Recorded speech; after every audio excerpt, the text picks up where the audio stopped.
शिव कथा कर रही है, भगवान शंकर का संवाद कर रहा है, शिव महापुराण की कथा कर रही है।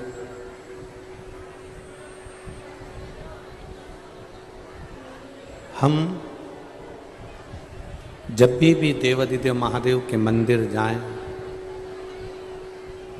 शिवालय जाएं, भगवान शंकर से निवेदन करने, जल चढ़ाने, बेलपत्र चढ़ाने या शिव जी की आराधना करने के लिए, शिव हमारे पिता हैं।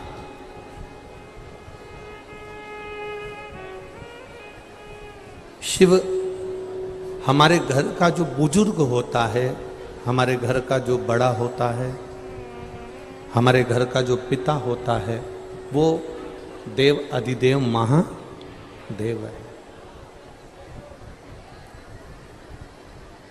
पिता पुत्र को देता है, पिता अपने बेटा बेटी को देता है, पर बहुत कम बच्चे होंगे, बहुत कम बेटा बेटी होंगे जो अपने पिता को कुछ देंगे। और पिता को अगर दे भी दिया तो पिता करेगा क्या? बाद में तुमको ही दे देगा।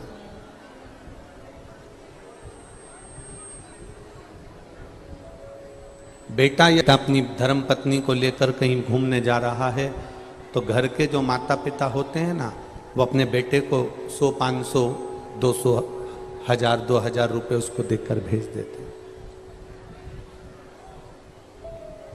जैसा एक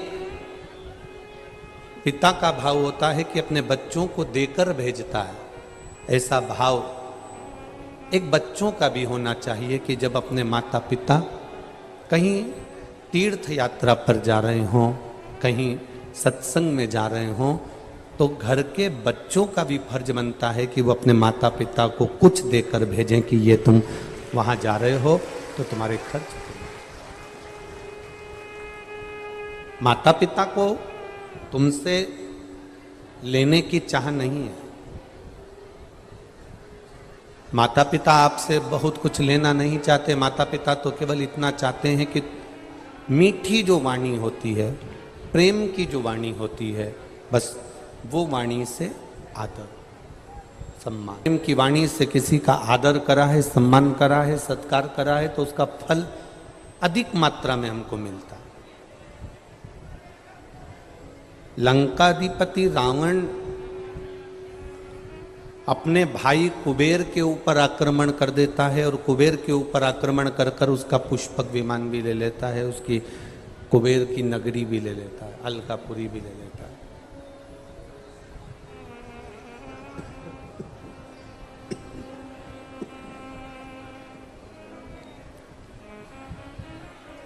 उसने कुबेर की अलकापुरी को भी ले लिया और पुष्पक विमान भी ले लिया। अब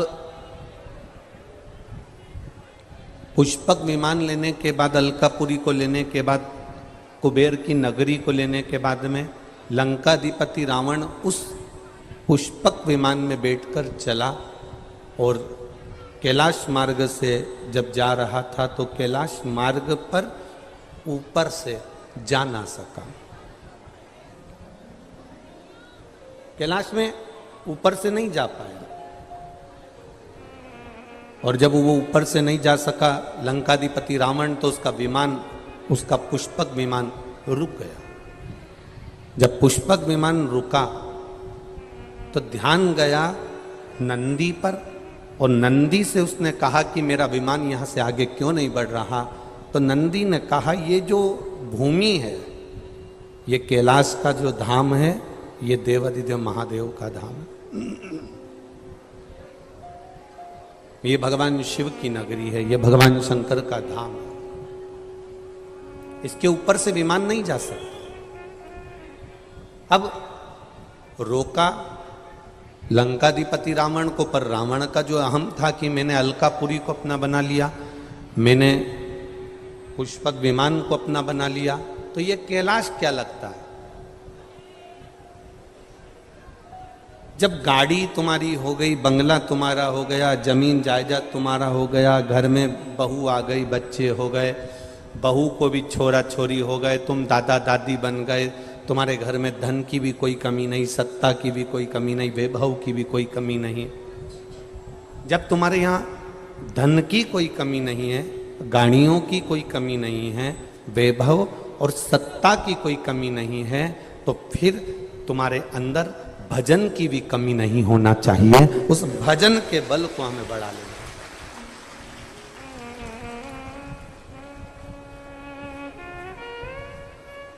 कोई पूर्व का पुण्य करा होता है, कोई पूर्व का दान करा होता है, पुण्य करा होता है, सत्कर्म करा होता है, जिसके कारण आप और हम भगवान का भजन कर पाते हैं, शिवालय तक जा पाते हैं, शिव महापुराण की कथा सुन पाते हैं, भगवान की भक्ति कर पाते हैं।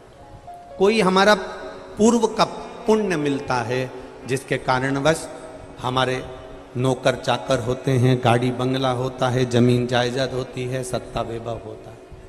कोई पूर्व का पुण्य होता है, जिसके कारण हमारा शरीर भी भगवान पूरा देता है। कोई पूर्व का पुण्य होता है, जिसमें हमारी देखने की शक्ति, श्रवण शक्ति, बोलने की शक्ति, चलने की शक्ति, खाने की शक्ति, पचाने की शक्ति, ये सब भगवान देता है। ये पूर्व का पुण्य है। और जब हमारे पूर्व का पुण्य छिन्न हो जाता है, समाप्त हो जाता है, तब फिर हम जन्म तो लेते हैं अगला, पर उस जन्म में हम श्रेष्ठ नहीं बन पाते। कोई पूर्व की पुण्यता हमें भगवत भजन की ओर लेकर जाती है।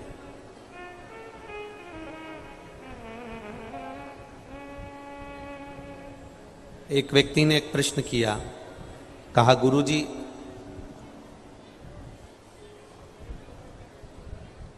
इतनी भीड़ में लोग कथा में पहुंच रहे हैं, अब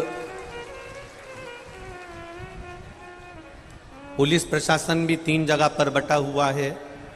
सुबेरे घाट पर स्नान के लिए लोग जाते हैं, रात्रि को 2 बजे से 3 बजे से, तो पुलिस प्रशासन वहाँ भी लगा रहता है। सुबेरे आप लोग जब स्नान कर कर वहाँ से चल देते हैं, फिर मंदिर ब्रह्मा जी के जाते हैं, अटपटेश्वर महादेव जाते हैं, अजगंधेश्वर जाते हैं, ऐसे शिव मंदिर जाते हैं, तो वहाँ पर भी प्रशासन लगा रहता है। फिर कथा चालू होती है तो प्रशासन यहाँ भी लगा होता है। 3 जगह पर पुलिस प्रशासन और ये सरकार 3 जगह पर आप लोगों को संभाल रही है।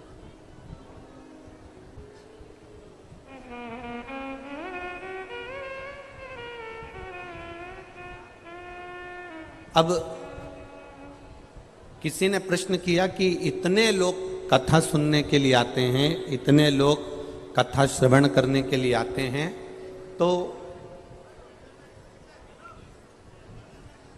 हमको लगता है कि ये सब दुखी हैं, इसलिए कथा में आते हैं।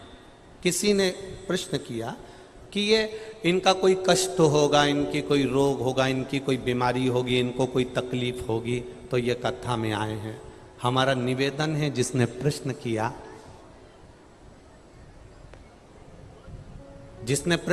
उससे निवेदन है, दुख तो तुमको है कि इतने लोग कथा में कैसे पहुंचे।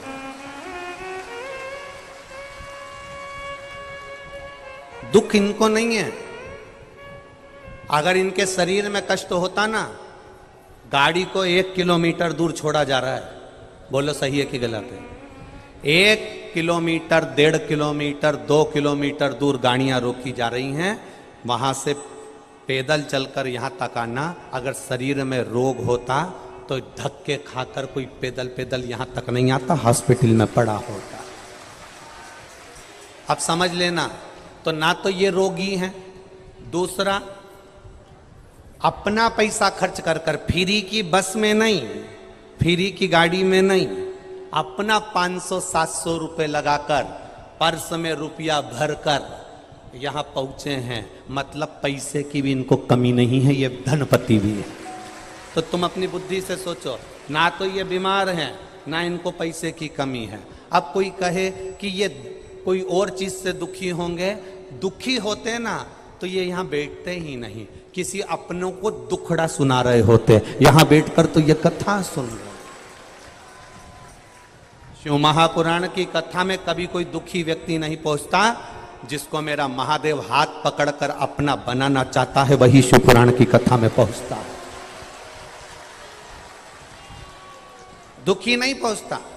दुखी तो वो हैं जो केवल ये विचार करते रहते हैं कि इतनी भीड़ कैसे आ गई, वहां पर क्या हो रहा है, इतनी गर्मी पड़ रही है, ऐसा हो रहा है, वैसा हो रहा है। वो 24 घंटे पुष्कर राज की धरा पर भी रहने के बाद भी, पुष्कर राज की भूमि पर भी कथा चल रही है। मेरे ब्रह्मा बाबा, मेरे अटपटेश्वर महादेव, मेरे अजगंधेश्वर महादेव, मेरे पुष्कर बाबा इस कथा को सुन रहे हैं। और उसके बाद भी हम विचार करें कि लोग क्यों जा रहे हैं, काय को जा रहे हैं, तो भी हम रहे, जिस भूमि पर रह रहे हैं उस पर रहने के बाद भी अगर हमारी बुद्धि में अगर कुछ थोड़ा भी अगर दुख है तो समझ लो कि दुनिया का सबसे दुखी व्यक्ति तुम हो। ये तो सब सुखी हैं जो यहां कथा के पंडाल में बैठे हैं। ऐसा सुख जीवन में कहां मिलेगा? एसी के कमरे में तो सब सुखी रह सकते हैं, कूलर और पंखे में तो सब सुखी रह सकते हैं, डनलप के गद्दे पर बैठकर तो सब सुखी रह सकते हैं, वीआईपी भोजन कर कर तो सब सुखी रह सकते हैं। पर संत का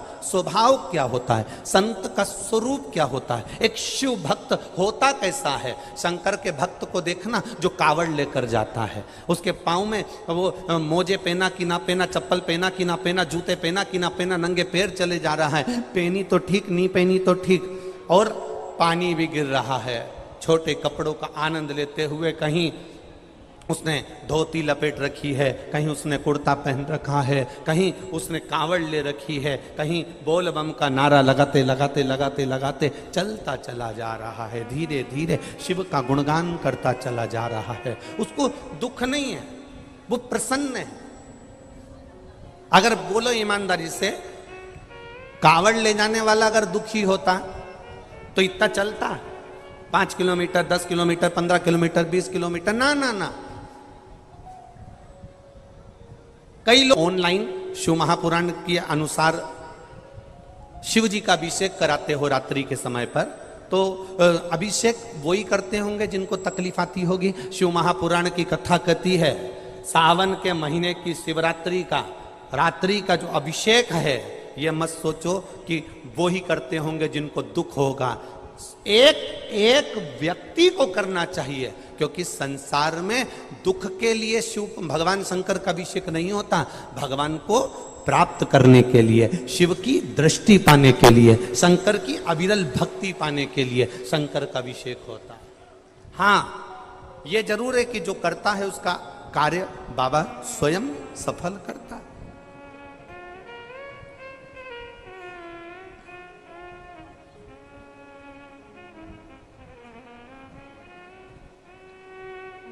पहले ऐसा होता था, अब हमें इधर पुष्कर का या राजस्थान का तो नहीं मालूम, पर हमारे मालवा में ऐसा होता था कि दिवाली पे गुजिया, पपड़िया, चकली, खुरमा, मिक्सचर जो भी बनता था उसको थाली में लगा के पड़ोसी के यहाँ या अपने आमने सामने वालों के यहाँ या पहचान वालों के यहाँ देते थे। यहाँ होता था क्या ऐसा? अरे बोलो तो जम के होता था। बस तो फिर तुम भी हमारे मालवा वाले, हम तुम्हारे राजस्थान वाले, ठीक है। थाली में लगाकर, कपड़े से ढककर थाली में ले जाकर अपने परिचित को देते थे। फिर परिचित जिसके यहाँ तुमने देकर आए हो वो थाली में लगाकर गुजिया पपड़िया रखकर अपने यहाँ देकर जाता था। बोलो सही है कि गलत है? ना उसके यहां गुजिया पपड़िया की कमी है और ना अपने यहां गुजिया पपड़िया की कमी है। उसके यहां भी गुजिया पपड़िया बनाए, पर अपन ने दिल से, मन से, भाव से थाली लगाकर उसको दे दी। उसने अपने दिल से थाली लगाकर अपने को दे दी। उसके यहां भी बनाए, उसके यहां बनाए, पर आपने दी उसने आपको दी। भोलेनाथ जी को तुम्हारी बेलपत्र की जरूरत नहीं है। भोलेनाथ जी क्या बनी हुई है, गुजिया रखी है। भोलेनाथ जी के पास में धतूरा रखा है। भोलेनाथ जी के पास सिर पर गंगा जी है। तुम्हारे एक लोटे पानी की जरूरत नहीं है, उसके पास में सब है। जैसे पड़ोसी के यहाँ गुजिया बना है, चकली बनी है, खुरमा बना है, पपड़िया बनी है, ऐसे भोलेनाथ जी के यहाँ सब कुछ है। पर आप थाली लगाकर सावन के महीने में सोमवार को या पशुपति व्रत में तुम थाली लगाकर भगवान की पूजन करने के लिए लेकर जाते हो, थाली भरकर लेकर जाते हो, थाली लगाकर लेकर जाते हो, तो पड़ोसी के यहाँ तुम गुजिया पपड़िया थाली लगाकर लेकर जाते हो, तो पड़ोसी उसके यहाँ कमी नहीं है, पर वो भी आपको गुजिया पपड़िया भेजता है। आप भी थाली लेकर जब महादेव के पास एक लोटा जल लेकर जाते हो, तो वो भी तुम्हारे घर पर कुछ ना कुछ लेकर आता है। कमी नहीं है उसके यहां।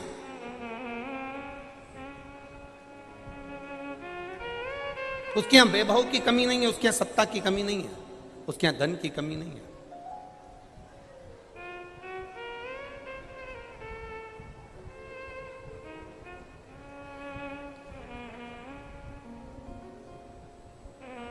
उसके यहां वैभव की कोई कमी नहीं है, पर रखा उसने अपने पास। और जब उसने अपने पास में रखा,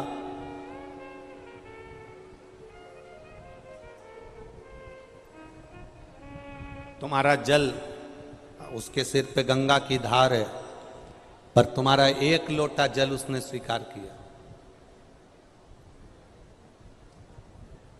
क्योंकि तुम लोटा लेकर उसके यहां गए हो,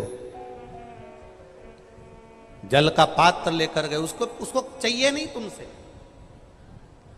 तुम्हारे पड़ोसी को तुम्हारा गुजिया नहीं चाहिए, तुम्हारे पड़ोसी को तुम्हारी जलेबी या तुम्हारी वो पपड़िया या तुम्हारी वो खुरमा या मिक्सचर नहीं चाहिए, पर तुम्हारा भाव था तो तुमने दिवाली पे लगाकर उसको दिया।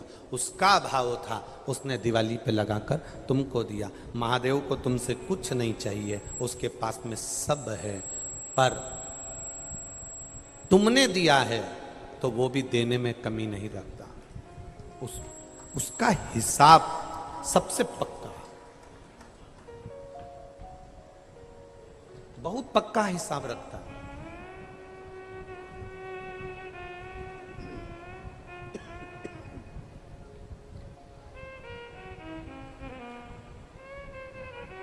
अरे मिल गई मुझको चौखट तेरी,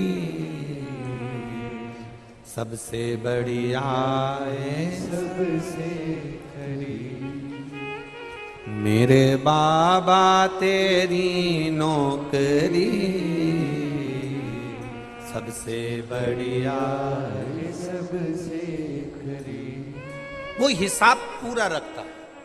आप उसके यहाँ की नौकरी कर रहे हो, आप उसके यहाँ की चाकरी कर